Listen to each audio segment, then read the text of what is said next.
দিন ঘরে ঢুকে দেখে মদের গন্ধ পাওয়া যায়। আবু শাহমারে বললেন, ইয়া আবা শাহমা আশারিবতা খামরান, মদ খাইছস? কয় না আব্বা, শারিবতু নাবিজান, নাবিজ খেয়েছি। খেয়াল রাখবেন, মদ হারাম, মদ খেলে আসিবেত, কিন্তু নাবিজ খাওয়া হালাল। নাবিজ হচ্ছে আরব দেশেরা খায়, সাদা দুধের মধ্যে রাতে শক্ত খুরমা যদি 5টা ফেলে রাখেন, সকালে ওইটা দেখবেন দুধের রং আর সাদা নাই, খুরমার রস টেনে দুধটা লাল হয়ে গেছে। এটা খেলে স্বাস্থ্যের জন্য আরব দেশে খুব ভালো, কিন্তু এটা রাতে ভিজাইলে সকালেই খাইতে হবে। এটা যদি 3 দিন রেখে দেন, 4 দিন রেখে দেন, এটা তারির মতো মদ হয়ে যাবে, মাতলামি হবে, খাওয়া যাবে না। ওমরের ছেলে ওই মজাটা নেয়ার জন্য 4 দিন ভিজায় রাখছে, তারপরে নাবিজ নামক মদ খেয়েছে। ওমর বললেন, মদ খাইছস নাকি? আবু শামা বলে, খাই নাই। ওমর বললেন, তাআলা এলে, এদিকে ইফতাহ ফামাক, মুখ খোলো। মুখ খোলার পরে গন্ধ নিয়ে দেখে নাবিজ মাখানো মদের গন্ধ পাওয়া যায়।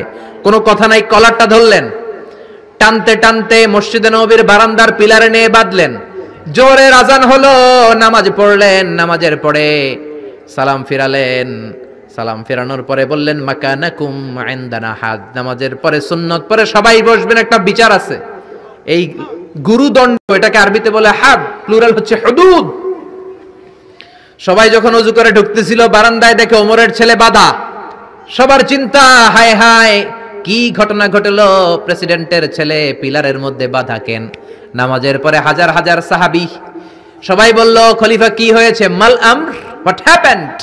ওমরে ফারুক বললেন, এটাই নাবিজ খেয়েছে, তবে এটা মদ হয়ে গেছিল, এখন আশীর্বাদ দিব। কানা ঘুষা, কানা ঘুষা, হাজার হাজার সাহাবী। কেউ কেউ বলল, খলিফার ছেলে তো মনে হয় মারবে না, ধমক দিয়ে ছেড়ে দিবে। এরকম কিছু বিচার দেশে আছে না নাই? মিলায় দেয়, ঘুষ খায়া ছাইরা দেয়। এমপির পোলা হইলে 7 খুন মাফ, চিল্লা এখন ঠিক না? কেউ বলে না, ওমর ছাড়ার পাত্র না, তবে 80টা মারবে না, 40টা দিবে অ্যাটলিস্ট। কয়টা? ওমর ফারুক চেয়ারে বসলেন, হাজার হাজার মানুষ, পিনপতন, নীরবতা। জল্লাদরে বললেন, হাতি জিলদ মিন বাইতুল মাল, বাইতুল মালের ঘর থেকে খেজুর গাছের চামড়া দিয়ে বানানো বড় সাইজের একটা চাবুক আন, সবচেয়ে বড়টা আনবি। সবচেয়ে বড়টা আনা হলো। এবার ওমরে ফারুক বললেন, ইবদা বিসমিল্লাহ, শুরু কর আল্লাহর নামে। সাইয়েদনা ওমরে ফারুকের সামনে দাঁড়িয়ে জল্লাদ মারবে 80টা বাড়ি, মারতে শুরু করেছে। ওয়াহিদ, ইসনাই, তালাতা, 3 বাড়ি মারার পরে ওমরে ফারুক জল্লাদকে দিলেন এক থাপ্পড়। 3 হাত দূরে যে পড়লো জল্লাদ। জল্লাদের হাত থেকে চাবুক তুলে ধমক দিলেন, তুই কি চাবুক মারোস নাকি চাকরি বাঁচাস? আস্তে মারলি কেন? আসলে আস্তে মারে নাই, দেহের যত জোর ছিল, ওমরের হুকুম তামিল করবে না এরকম জল্লাদ মদিনায় ছিল না। জোরে কোন ঠিক কিনা? যত জোর ছিল তত জোরে মেরেছে, কিন্তু ওমরের পছন্দ হয় নাই। ওমর বললেন, ইনদাকা তালাতা ইনদি ওয়াহিদ, তোর হিসাবে 3টা, আমার হিসাবে মায়ের হইছে 1টা। আমি 2 নাম্বার থেকে শুরু করব। 2, 3 মারতেছে কে? মদিনাতে উনারসে পালোয়ান আর কেউ নাই। এক একটা বাড়ির আঘাতে ওমরের ছেলে আবু শামা চিৎকার করে কাঁদে। এক একটা বাড়িতে চামড়া ছিঁড়ে যায়, রক্তগুলো ছোপ ছোপ করে নববীর দেয়ালের মধ্যে লাগে। ছোট্ট ছেলেটা ডেকে বলে, আব্বা আমারে মাফ করে দাও, আর জীবনে মদ খাবো না।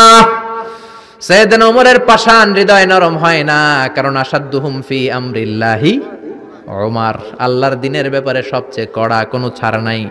এক একটা চাবুক মারে, লোকজন কেঁপে কেঁপে ওঠে। 10টা 15টা মারার পরে ছেলে বেহুশ, পানি দেওয়ার পরে আবার হুশ, আবার মারা শুরু করা হলো। 30টা মারার পরে আবার বেহুশ। এইবার আবু শাহমার মা ওমরের বউ এসে ওমরের পা ধরে ডেকে বলে, ওমর তোমার পায়ে ধরে ক্ষমা চাই, আমার কলিজার টুকরা বাজানটারে তুমি মেরে দিও না। 80টা বেত মারতে হবে, মেরেছো 30টা, আরো মারবা 50টা। যা ওমর, প্রতিটা বেতের বাড়ির বিনিময়ে আমি আবু শাহমার মা একটা করে ওট আল্লাহর রাস্তায় সদকা করে দেব। ওমর বলে, না আবু শাহমার মা, এটা আল্লাহর আইন, গোটা দুনিয়াটা দিলেও একটা চাবুকের বাড়ি থেকে ওরা কেউ বাঁচাতে পারবে না। মারতে লাগলেন, আবার পানি দিয়ে আবার হুশ। ওমরের বাড়ি যে খেয়েছে সে বুঝেছে। 50টা বাড়ি মারার পর আবু শাহমা দুনিয়া থেকে শেষ। রাগে ওমর গড়গড় করছেন, বললেন, এই বেয়াদবটারে গোসল করা, জানাজা দে, কবর দে। কবর দেওয়ার পরে কবরের উপরে মারা শুরু করছে। 51, 52, 53, 80টা চাবুক মারার পরে আল্লাহরে ডেকে বলে, আল্লাহ আমার ছেলে হওয়ার কারণে কোনো পার্সিয়ালিটি করি নাই, বিচারে 2 নাম্বারই করি নাই, 80টা গুনে গুনে ব্যাত মেরেছি, দেহে যত শক্তি ছিল ততগুলো মেরেছি।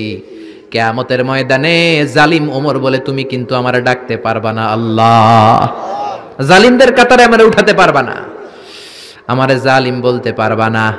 ওইরকম ওমরের দরকার আছে না নাই? ওই ওমরের লাঠির বাড়ি যদি থাকতো, দেশটারে মদিনা বানায় দিত কে? চোরদের হাত যদি কাটা যেত, দেশটারে সুন্দর করতো কে?